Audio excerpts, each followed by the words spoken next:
Bacaan dari Kitab Keluaran.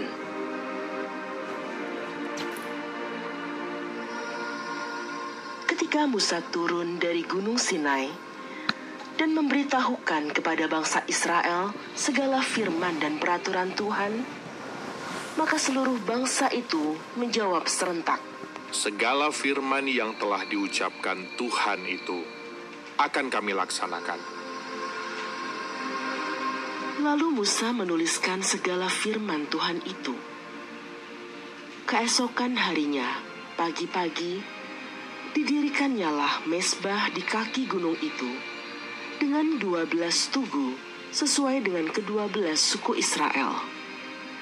Kemudian disuruhnyalah orang-orang muda dari bangsa Israel mempersembahkan kurban bakaran dan menyembelih lembu-lembu jantan sebagai kurban keselamatan kepada Tuhan.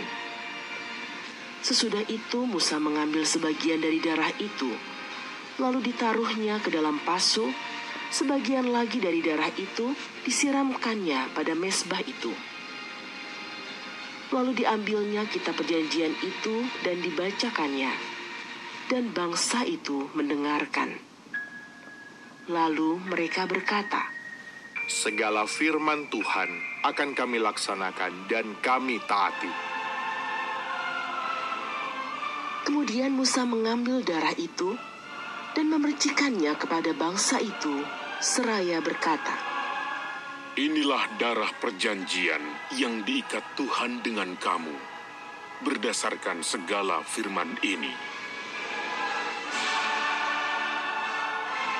Demikianlah sabda Tuhan.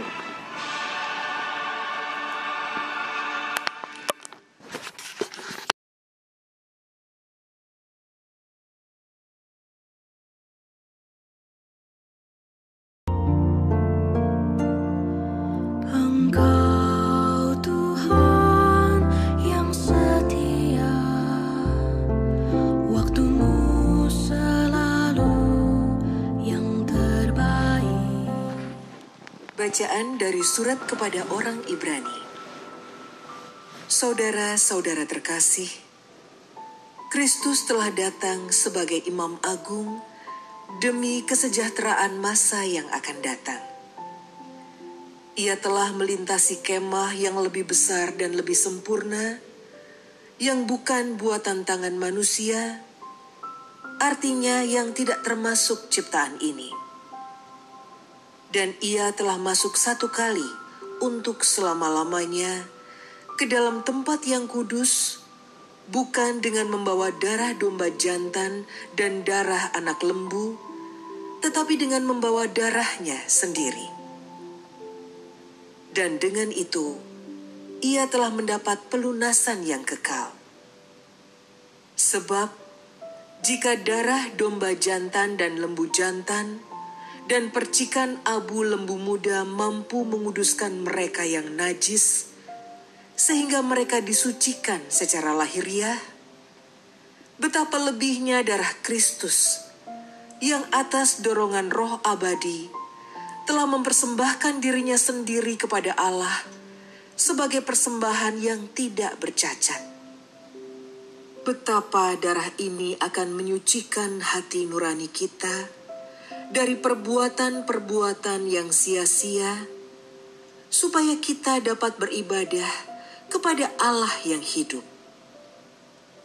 Karena itu, Kristus adalah pengantara dari suatu perjanjian yang baru, supaya mereka yang telah terpanggil dapat menerima bagian kekal yang dijanjikan.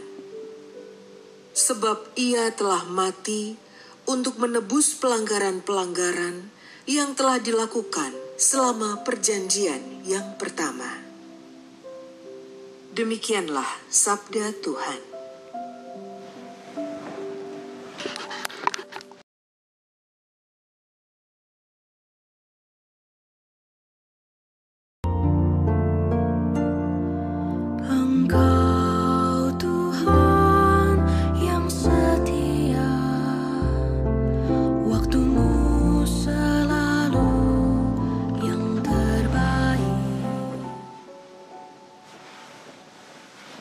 Inilah Injil suci menurut Markus.